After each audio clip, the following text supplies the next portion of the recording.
Good morning po! Welcome back to our channel. Ngayon po, i-discuss natin kung paano mag-assemble nitong stand na ganitong klase.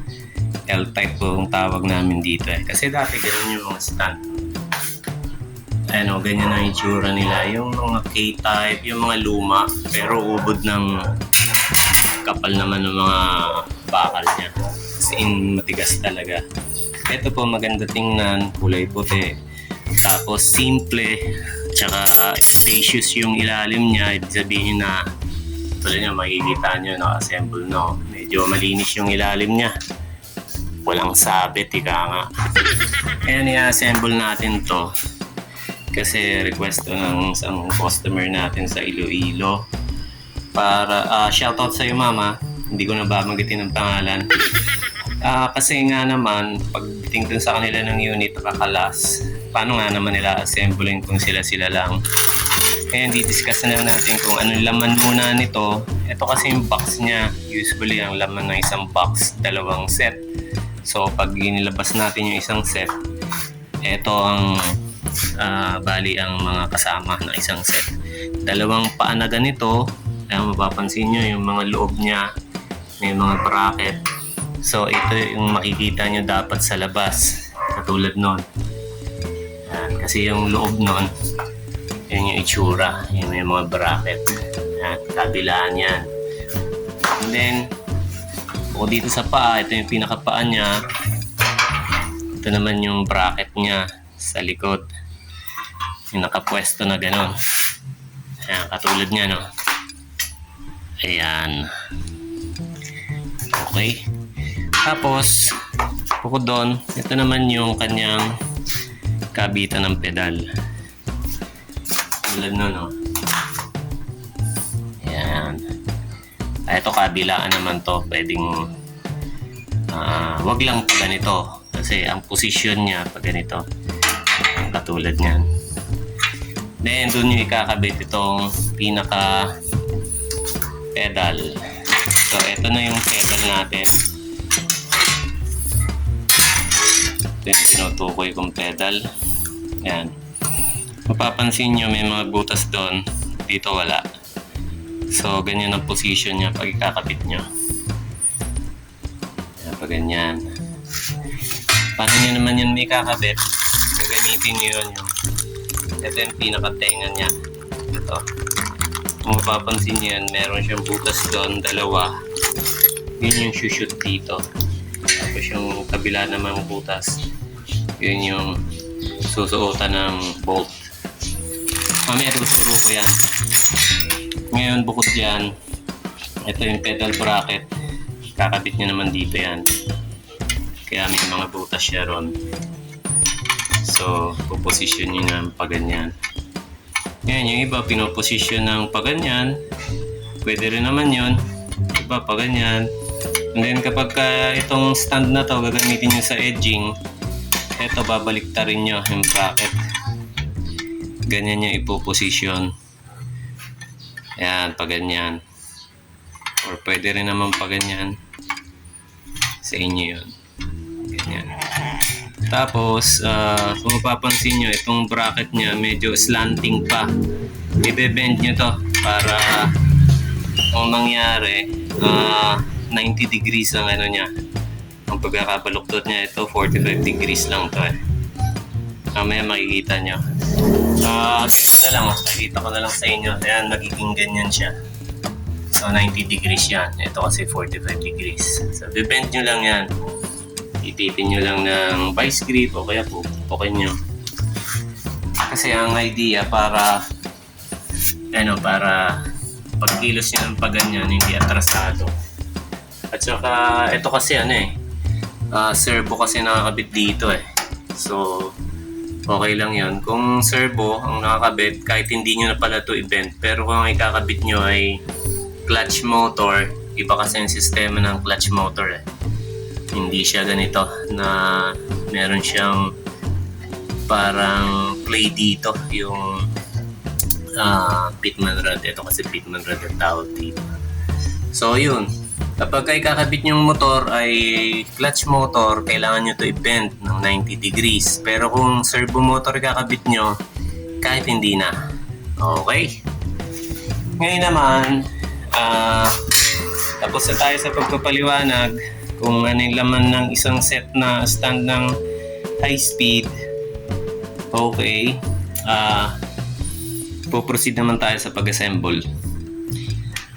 Sa pag-assemble, kakailangan nyo ng vice grip, tapos open wrench na size 17, tapos combination na 14, size 14, back range na 14 at may 15, tapos Philip, tsaka size 10 na combination naman ito. Ngayon, kaya ako sinabing combination, hindi naman kailangan talaga combination ang kailangan nyo. Ang kailangan kasi natin, size 10 dito, tapos size 14, minsan 15 kailangan. Depende kasi yun sa bolt na ginamit dito ng manufacturer ng stand. So, minsan kasi kailangan nyo na ng 15. Kaya, mas maganda kung meron kayong 14, 15. And then, kung mapapansin nyo, meron din isa pang 14. Bakit dalawa na yung 14? Kasi pangontra yung isa. Eto, pangontra lang din to. Kasi meron siyang bolt na malaki. Eto yung bolt na mahaba. Nakikita nyo bolt na mahaba.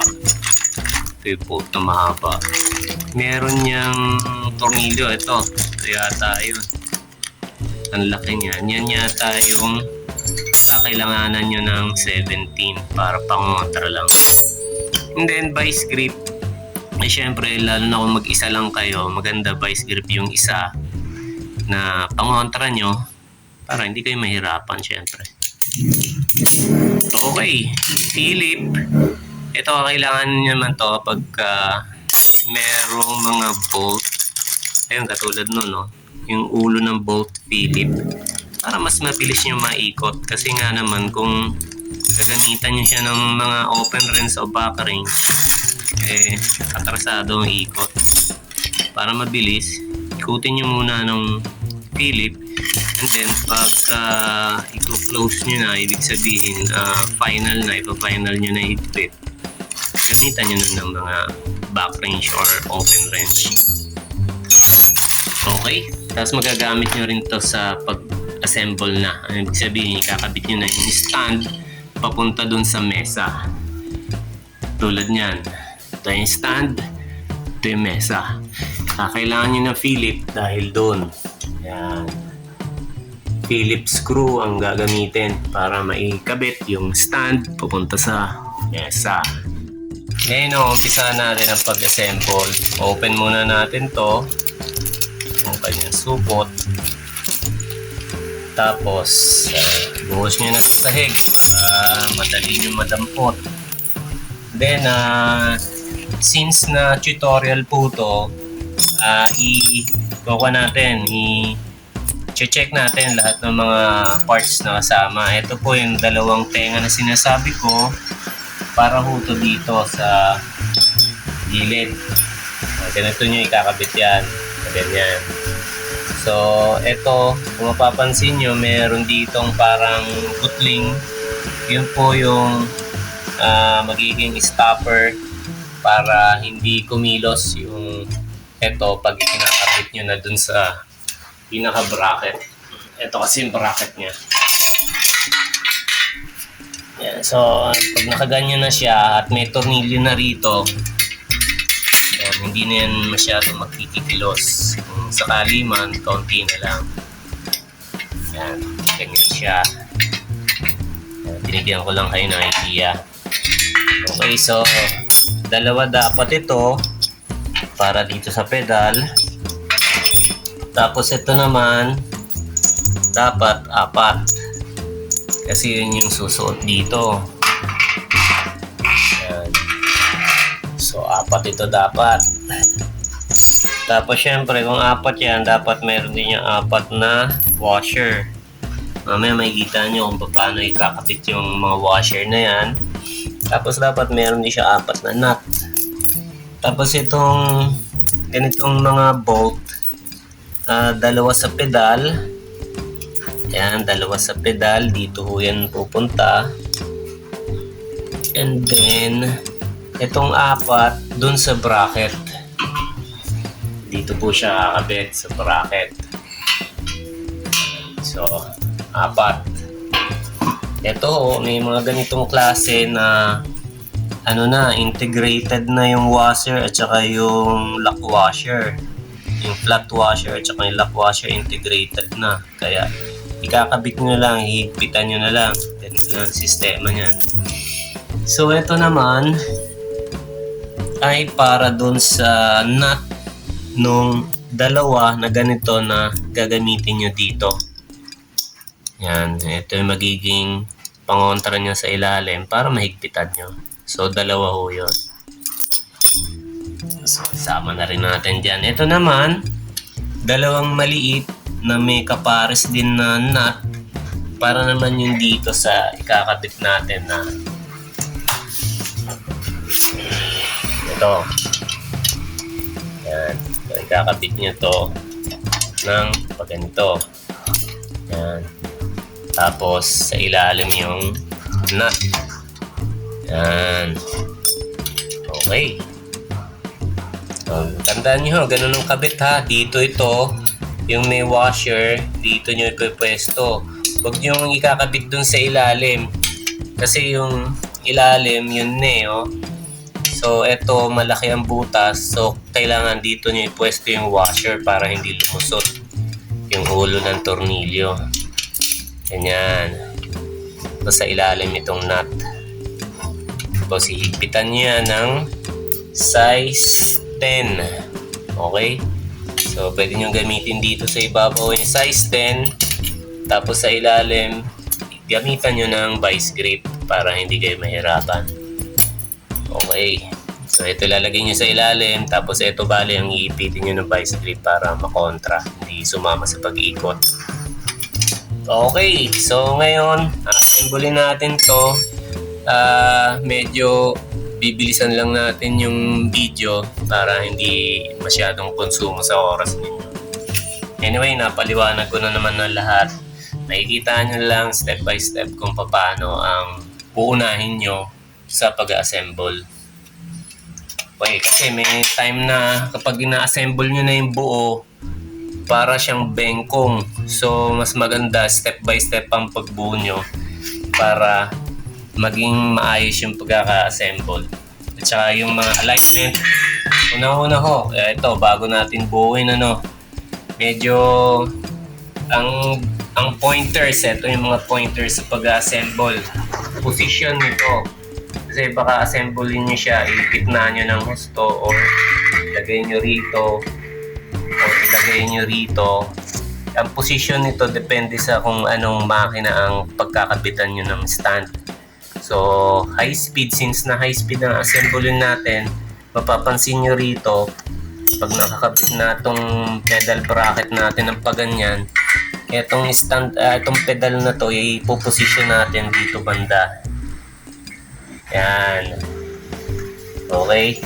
Kasi, high speed siya, so kailangan dito ang position niya. Kapag edging naman, ang assemblein nyo, dapat ito nakaposition dito at itong pedal bracket ay napaganito. Kasi dito nyo naman ipwesto yung small pedal, yung pagtaas ng pressure foot ng edging. Ayun, yan yung isa sa pointers ng pag-assemble. Tapos isa pa, ito dapat pag kinabit nyo na, ganyan dapat wala siyang malaking clearance kasi yung iba pagkatapos ma-assemble ganito kalaki yung clearance.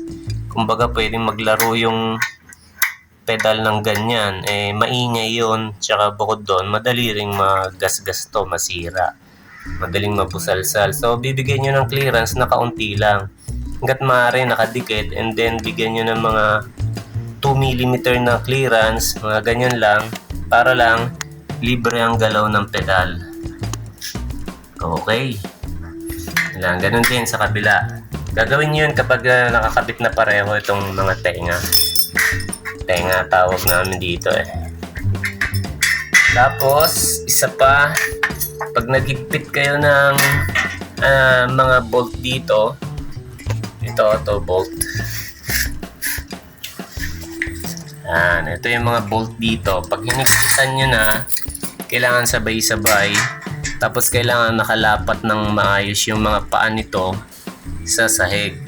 Kasi kapag inunan yung higpitan yung isa or itong dalawa, mangyayari dyan hindi pantay ang kalalabasan, bebengkong itong stand nyo.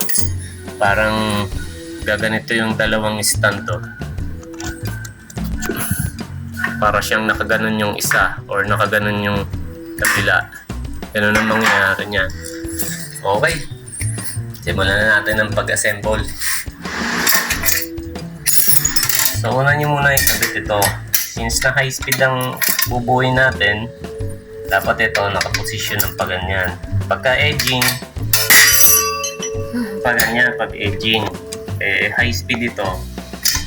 Paganyan dapat. Yan. Tapos sa ibabaw yung may washer. Sa ilalim yung nut.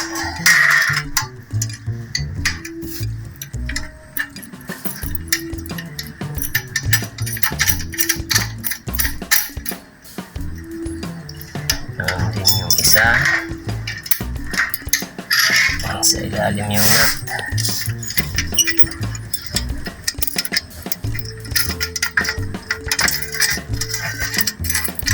Nahirapan ako kasi kailangan na mapakita natin sa camera ang ginagawa natin. So, gamitan natin ng vice grip para makontra sa ilalim.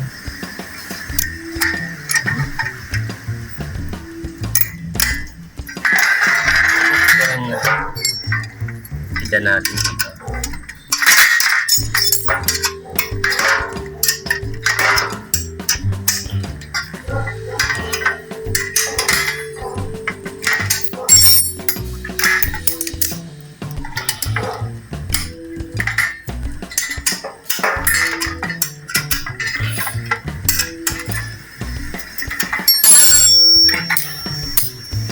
Ito yung sinasabi ko na pwede nyong i-bend dito ng 90 degrees o pwedeng hindi na. Kasi ang gagamitin natin servo motor, so pwede ko na itong hindi i-bend. Pero i-bend ko to ngayon para lang makita nyo kung paano. So pwede nyo pukpukin lang na paganyan.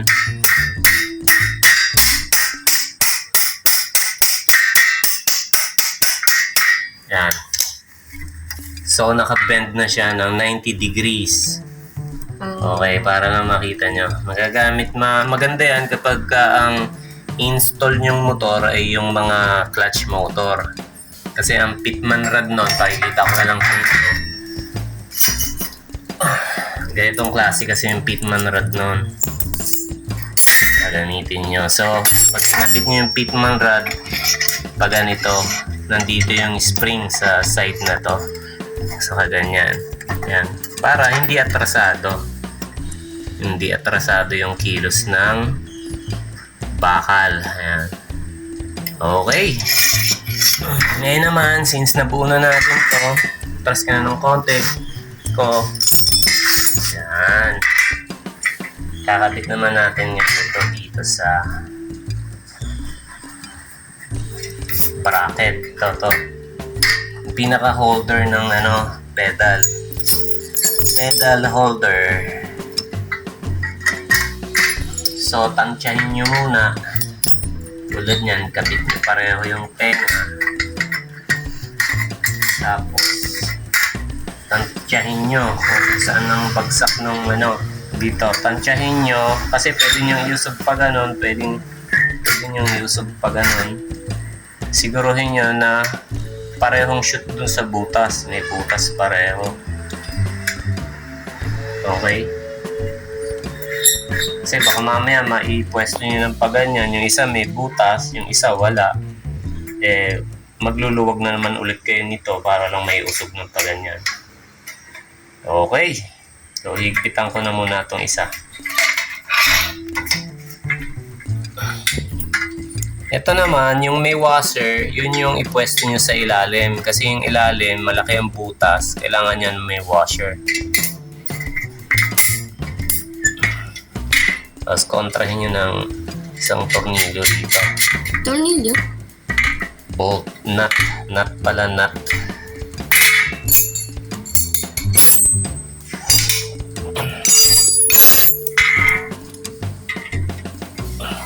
Kontrahin nyo ng vice grip sa ilalim. Kung mag-isa lang kayo nag-assemble, ipitan nyo rito.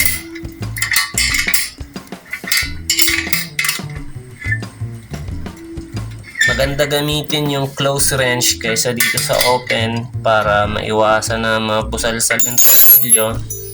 Para sakali na mag-adjust kayo balang araw ay hindi kayo mahirapan.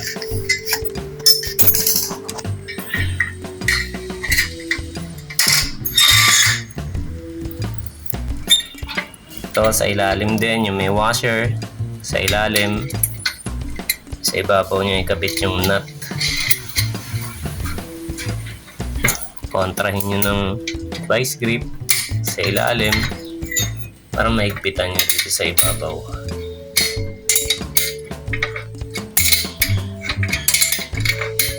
Bago nyo i-final ng higpit, siguruhin nyo na tama yung clearance. Ito yung sinasabi ko, may clearance siya para hindi mahigpit yung kilos ng pedal nyo.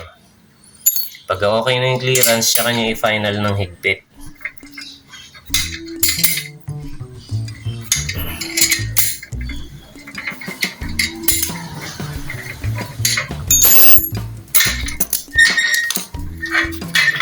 So okay na tong ating pedal. Kakapit na lang natin siya mamaya doon sa stand.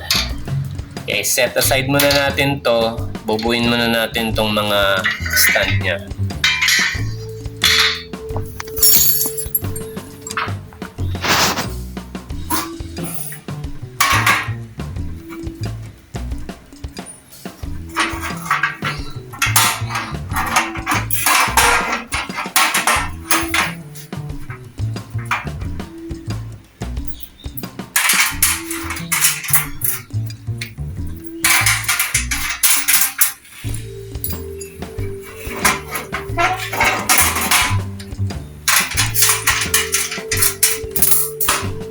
Ang screw yan.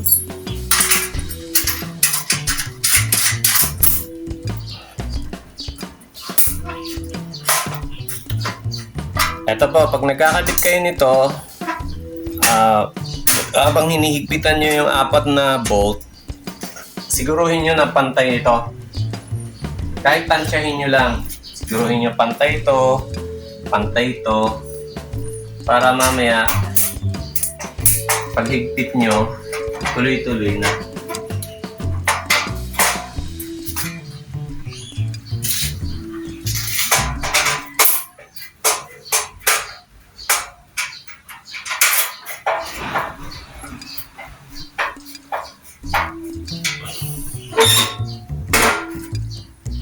Then, saka nyo itatayo. Huwag nyo muna higpitan kasi katulad sinabi ko, pag hinigpitan nyo yan na hindi ito nakapantay sa sahig, ang mga paa, bebengkong mo yan, pwede yan maging ganon or ganon.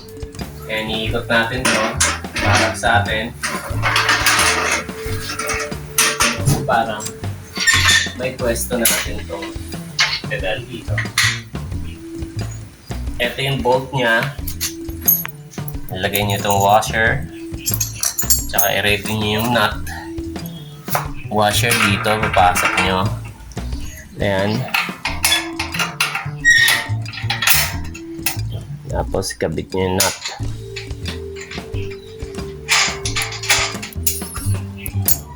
Kuha ka ulit ng isa. Washer. Tapos pagod ito din.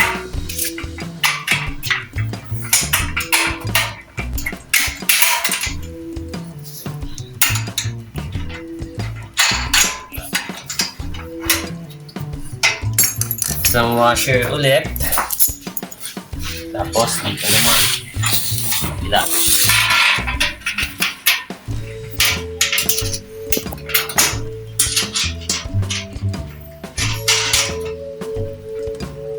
Tapos yung last.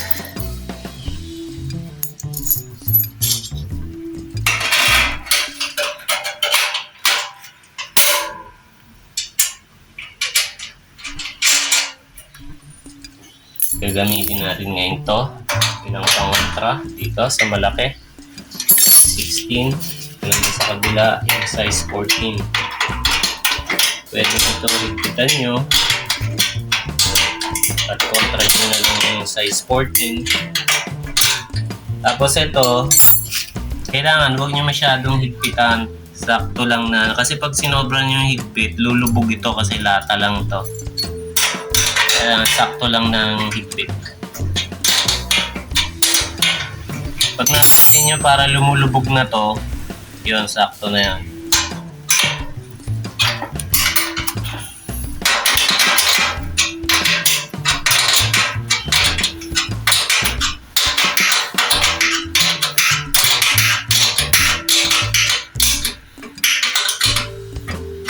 Okay, ilan naman?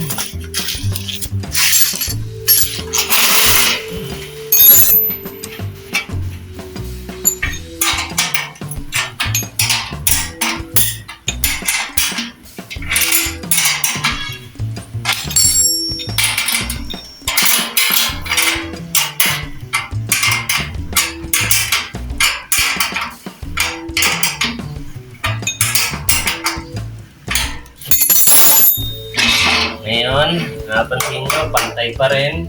Hindi siya bumengkong. Tsaka natin ngayon ikikitan yung apat na po dito. Iaharap ko na lang para makita nyo. Isa po pala ang pointers ulit. Siguruhin nyo na itong mga ganitong paa niya na adjustable, pantay-pantay. Yan.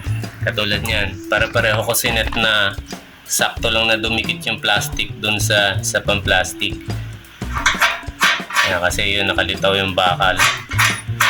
Pantay-pantayin nyo yung apat. Hindi hinigpitan. Hindi, kahit hindi nahigpitan, din naman hinihigpitan talaga. Yan, and then, tsaka nyo ilapag. Tapos, pag napansin nyo pantay, ang lapat niya sa sahig, tsaka nyo higpitan nito, yung apat na buo. Pag pantay niya, pag higpit nito, hanggat maaari, pantay-pantayin nyo.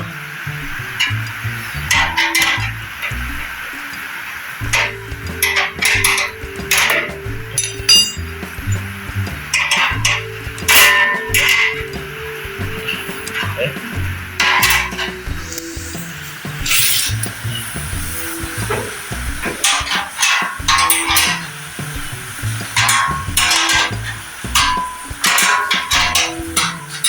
Okay. Ayan. Buo na yung stand natin. Harap ko lang. Oh, di ba? Okay, ngayon buo na yung stand natin. So, mangyayari niyan, i-set aside muna natin yan at kukuha tayo ng mesa. Set naman natin yung mesa. Doon natin ilalagay yung motor at pagkatapos noon, ikakabit na natin tong stand sa mesa na kasama na yung motor. Lumakas yung ulan, bagyo pa rin yun.